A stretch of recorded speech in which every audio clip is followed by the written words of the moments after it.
سامية أنت موجودة؟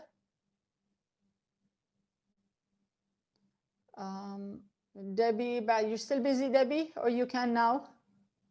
You have to unmute yourself, Debbie. Sorry, I'm okay now, yeah. Okay, you want to go ahead? Okay, Debbie next. Okay. I don't know where to begin. From the very beginning, please. From the very beginning, please. Okay. So sorry to intervene, Debbie. Yes. I'm gonna be this is Rahab. I'm gonna be translating. So okay. If you have certain points, if after each point you can give me maybe in 2-3 minutes time to translate. Oh, okay. And please feel free to stop me at any point, okay, as well. Sure. Okay. Yes. Okay. So my mother came from Kuwait, and she came to London when she was pregnant with me, and she asked for help, a doctor to help her to be able to give birth to me, and in secret, and give me up for adoption.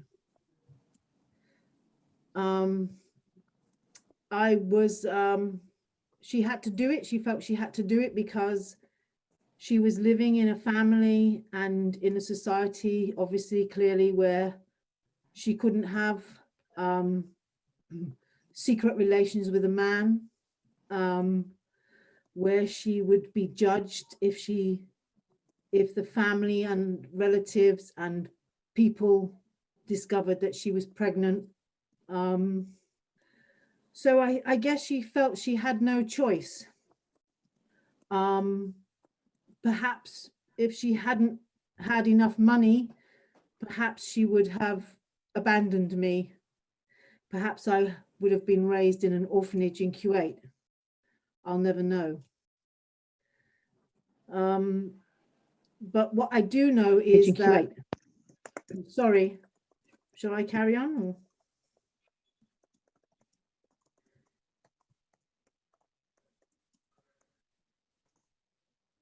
Can everyone hear me okay?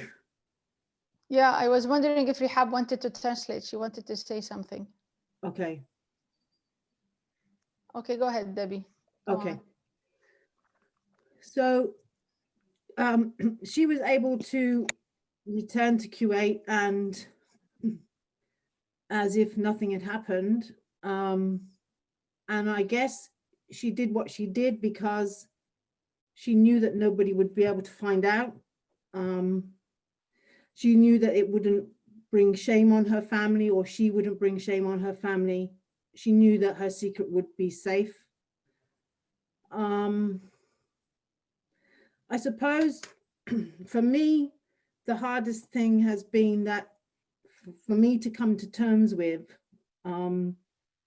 still, in many ways, is that she chose to leave me so far away from my homeland or my country. And I grew up in an alien environment, because that's the only way I can describe it.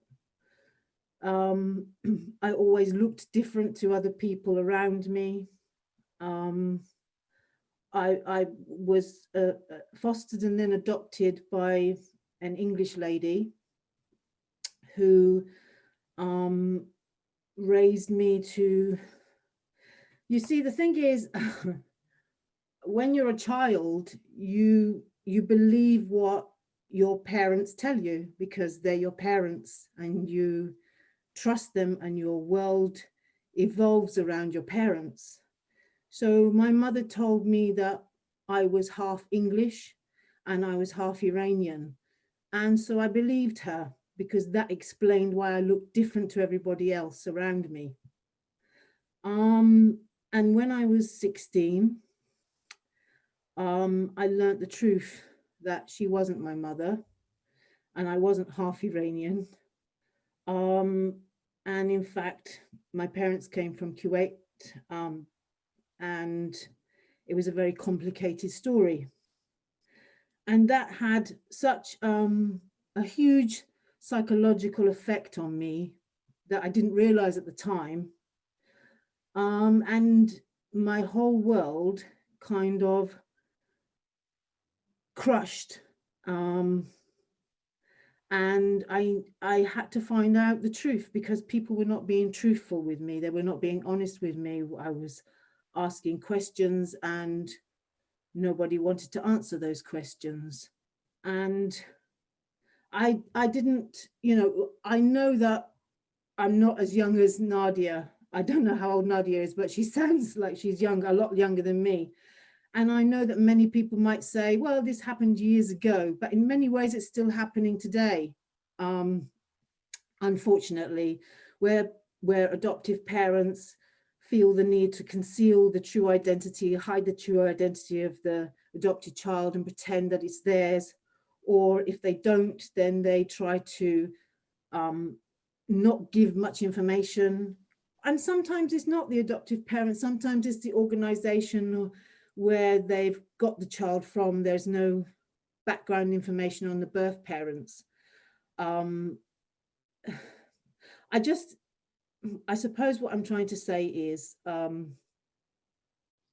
went to the Kuwaiti embassy and I asked them to help me, and they refused.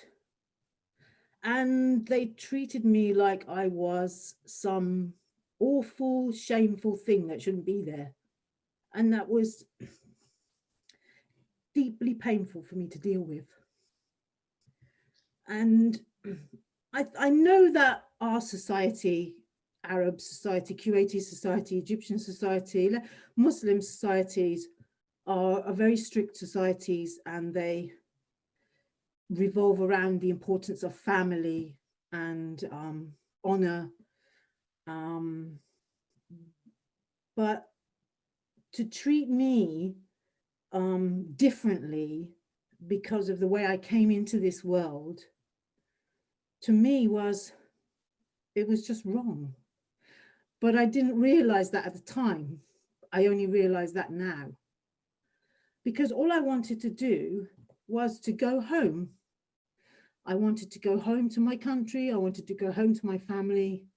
And nobody made me feel welcome, and nobody would help me find my mother. And they all said that, oh, well, you know, you're going to cause a problem for her. She gave you up secretly. She's getting on with her life now, and she wouldn't want you there. She's got married maybe now, and she would not have told her husband that she had a child before. You know, in our society, it's very bad for a woman to have sexual relations before she's married. Stay away, go away. But I was always being told to think about her. And of course I did think about her, but in all those years that it took me to find her, I finally found her when I was 24. So I'd been looking for 8 years. And when I finally found her, one of the very first things she said to me was that I was waiting for you to find me when you were 18 years old. And I said, but I did look for you. I looked for you before I was 18. So, and yes, she wanted to keep me a secret when she met me. She didn't want to tell her children about me, but then she did. She had told her husband about me, and she made a specific choice to marry somebody who would accept her, would accept the fact that she'd had a child before out of wedlock, and wouldn't judge her for that. So she was prepared for me. She knew, I guess, deep down that one day I would turn up in her life looking for her. But it's just the sadness that I have carried all these years, and the sadness that she had to carry because of a mistake that she made. And I think that for me, I just wish that she'd have lived in a society which would have allowed her to keep me, and would have allowed me to even stay in my own land, and not have left me thousands of miles away, in a place where I felt like I didn't belong, and people made it obvious that I didn't belong. I don't know if you want to ask me if I'm running off on a tangent. No, no, you're good. I want you to talk about your feeling of not belonging. And okay, go can ahead. I just translate first, Dr. Please Zina? do. Yes. Okay. So Debbie, I'm just going to take a minute to translate what you have shared with the audience. Okay. طيب أنا هترجم ملخص اللي قالته ديبي. ديبي بدأت بشرح قصتها. هي أصولها والدتها من الكويت، راحت لندن وكانت حامل في الوقت ده، وطلبت مساعدة من أحد المؤسسات اللي بتقوم بعملية تنظيم موضوع التبني في لندن. أو الخلفية بتاعتها إن هي طبعا كانت من أسرة كويتية محافظة، وإن هي كان عندها إنها حملت في ديبي، وحست إن ما كانش عندها اختيار إلا إنها تروح مكان تاني وعشان تضع طفلتها وتحطها في مكان آمن يسمح بالتبني. وديبي تعتقد إنه لو ما كانتش أمها اللي ولدتها عندها الفلوس أو عندها القدرة إن هي تقوم بالموضوع ده، يمكن كانت هتلجأ لاختيارات أخرى. باختصار تمت عملية الوضع والتبني، وأمها رجعت الكويت، وكانت عارفة إنه الموضوع ده هيفضل سر. وتربت ديبي من قبل أسرة إنجليزية، وأهم نقطة قالتها إنه هي دايما كانت بتحس إن هي مختلفة، لأن هي طبعا تربت على إيد سيدة إنجليزية اللي أقنعتها إن هي نصها إنجليزي، إن هي دي أمها الحقيقية الإنجليزية، والنص التاني إيراني. في سن 16 سنة عرفت الحقيقة، وعرفت إن أمها من الكويت.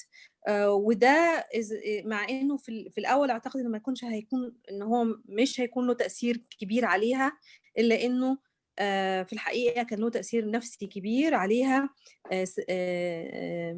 غير إيجابي لفترة طويلة من الزمن.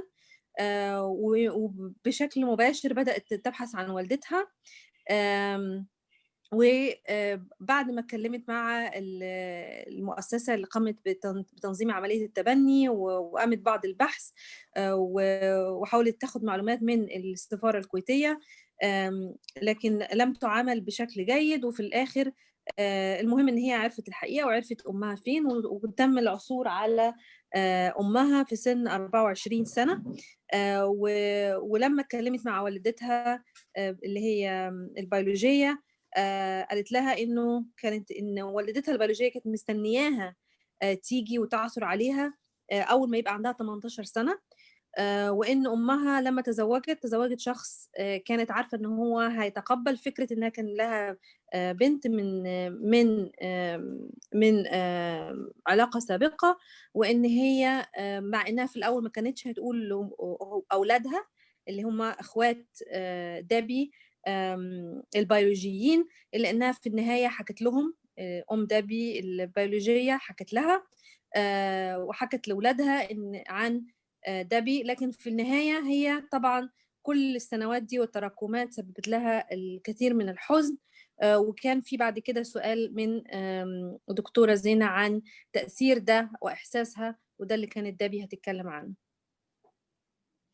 So maybe Dr. Zena, you can repeat the question if you'd like. Debbie, you're on. You're here? Yes, I'm here. Okay. The belonging part and growing up in a foreign country, please. Okay. So kids, sorry, because some of us have kids that have different origins that are non-Arabs. So it's important for them to understand. I'm going to say it in Arabic and then I'll let you talk, okay? Okay. أبي ديبي تتكلم عن إحساسها كونها عربية ربت في مجتمع غربي، لأن أكو عدد كبير منا عيالهم فيهم أصول مثلا غير عربية ورابين في مجتمعنا، فعشان تعرفون إنه يحسون بالفرق. خلوا في بالكم إن ديبي أول فترة من حياتها أمها قالت لها إن هي أمها البيولوجية، أمها الحاضنة. فيعني هي بعدين عرفت إن هي محتضنة، بس هذا الإحساس وياها. فتسمعون ردها. أوكي Debbie, go ahead. So okay, so my mother was English, so she didn't look anything like me. And we grew up in a town where it was all English people at that time. I didn't grow up in a big city or anything, but anyway, so everybody looked the same, but I looked different. I was darker than everybody. I was a foreigner, and that I didn't fit in. I felt uncomfortable about myself. I wanted to look like everybody else around me. I wanted to be white because I thought if I would be white, I would be accepted. I would be acceptable. It was very strange. Sometimes people would look at me. Many times people would call me names. I would be called all kinds of names that get out of here, it's not your country. At school, I was teased for being different, for looking different. In the street, sometimes I was teased for looking different. And I just stood out there. That's the only way I can describe it was I stood out. I couldn't, if I was in a school photograph with everybody in that class photograph, I was the only one who was not English in that photograph. I stood out. Everywhere I went, I stood out.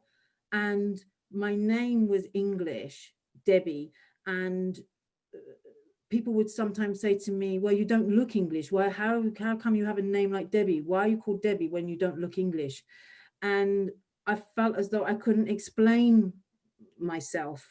And I would begin to tell a story which was not my true story. I would say, oh, because I'm half English and I'm half Iranian. And you know, you've got to understand that the story that my mother told me was a very cruel one, because she made up a story which wasn't true. She led me to believe I was one person when I was somebody else. And I don't think anybody who hasn't been through that situation of growing up believing you're one person to suddenly discover you're somebody else can really understand what that does to you psychologically. If you don't have therapy or counseling to get through that, and you struggle most of your life to try and get over that. So I always, like I said, looked different, and nobody explained to me. If somebody had said, you know, this is where you're from, this is where your parents are from, this is your culture, let's teach you something about your culture, let you be proud of who you are, let us tell you the story of who you are, how you came to be here, I would have had a more stable sense of myself and who I am if people had understood that it was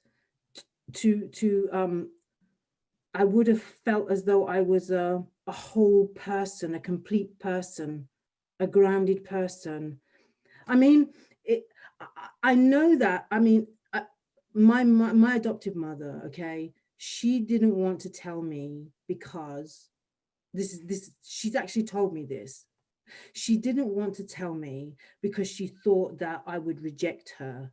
I mean, how stupid is that? Because if she had told me from the very beginning, how could I have rejected her?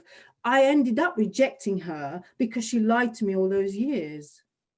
And so I think that she was afraid to tell me. Maybe she didn't know what to tell me. Maybe she didn't have the counseling and support she needed to be able to, from, you know, I don't know, authorities, social services, whoever, to say to her, you know, this child, you know, you need to tell her like this. She needs to understand about her culture. She needs to understand where she came from. She needs to understand why she looks different.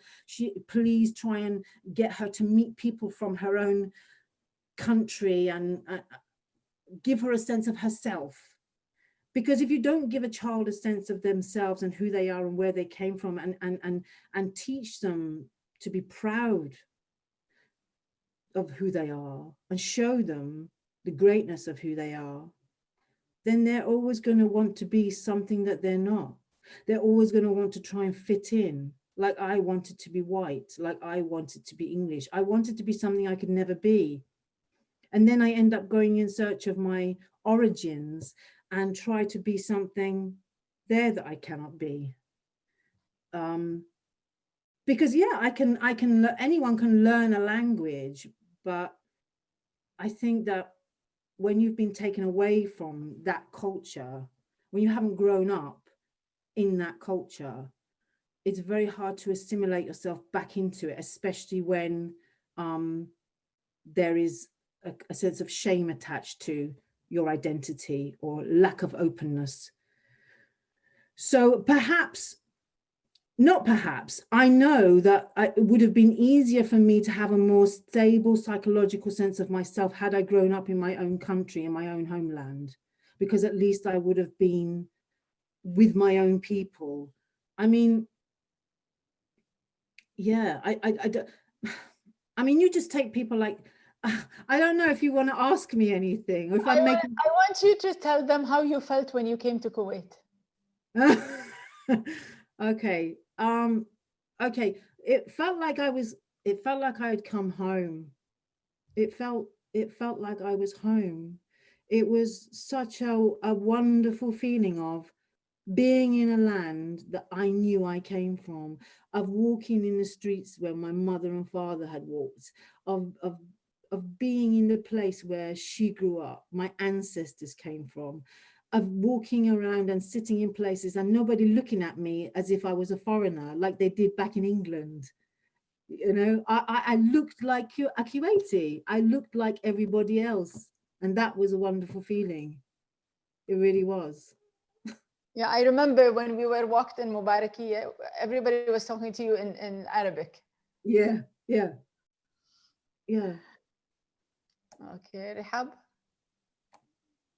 Okay, thank you Debbie. So سؤال الدكتورة كان عن الانتماء، الشعور بالانتماء، وشعور ديبي وهي بتكبر في بريطانيا مع ان هي بلد غريبة عنها، وطبعا شكلها وأصولها واضح ان هي مختلفة.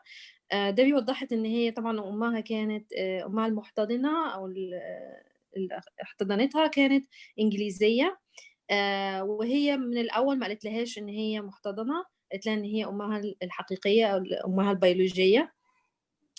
هي كانت شكلها مختلف عن كل الناس اللي حواليها، وده خلاها تحس ان هي غريبة، وكان عندها احساس ان هي عايزة تبقى شكل الآخرين في مكان في بريطانيا. طبعا كانت عايزة ان هي تبقى لون بشرتها أفتح عشان تبقى متقبلة اجتماعيا. كانت الناس بتبص عليها في الشارع ممكن يطلقوا عليها بعض الصفات السلبية أو ينادوها بأسماء غير مناسبة.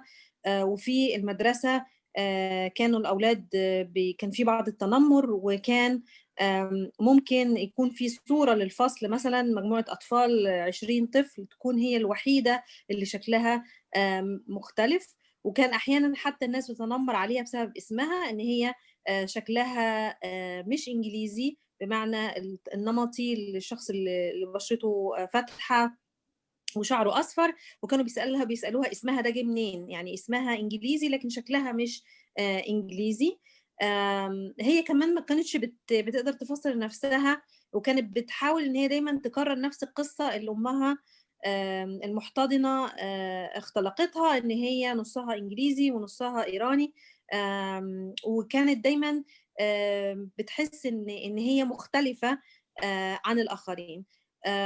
طبعا المشكلة الأساسية كانت بتكمن في إنه أمها المحتضنة اخترعت القصة الخيالية الغير حقيقية دي، اللي خلقت نوع من الصراع الداخلي، لأنه لما عرفت بعد كده الأصول الحقيقية بدأ يكون عندها مشاكل، لأنه طبعا حست إن هي تربت طول عمرها إن هي تعتقد أو لها صورة عن ذاتها معينة، ولما عرفت الحقيقة اكتشفت إن كل الصورة عن ذاتها ديت مش حقيقية، وده سبب ستراجل أو نوع من الصراع الداخلي عندها.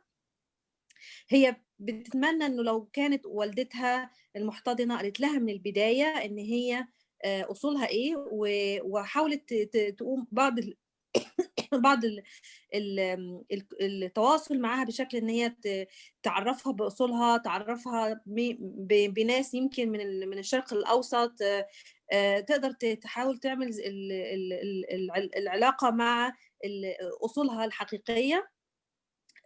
وهي بس هي قالت ان يمكن امها المحتضنه ما كانتش كمان اتعلمت صح، او ما حدش عرفها ان هي او ان هي لازم تعرف بنتها المحتضنه اصولها، وانه ما حدش استعد الام المحتضنه دي ان هي تعرف ايه اللي تقوله وايه اللي ما تقولوش وامتى تقوله. وده كان نتيجه ليه ان الام المحتضنه قالت لها حاجات مش حقيقيه عن اصولها. طبعا هي في نهايه الامر رفضت امها المحتضنه دي، بس المخاوف الام المحتضنه ان هي ترفضها اصبحت حقيقه، مش لان ديبي كانت عايزه ترفضها، بس لان هي كذبت عليها. طبعا في الاخر ديبي بتقول ان هي فضلت فتره طويله جدا تصارع مع نفسها، لان هي حاولت تبقى انجليزيه بالمعنى النمطي للشخص الانجليزي، ان هي تفت ان، يعني تحاول انها تندمج مع مجتمع، لكن ما قدرتش تندمج لان هي ما عرفتش حقيقتها. لو كانت عرفت حقيقتها كان ممكن تندمج مع المجتمع.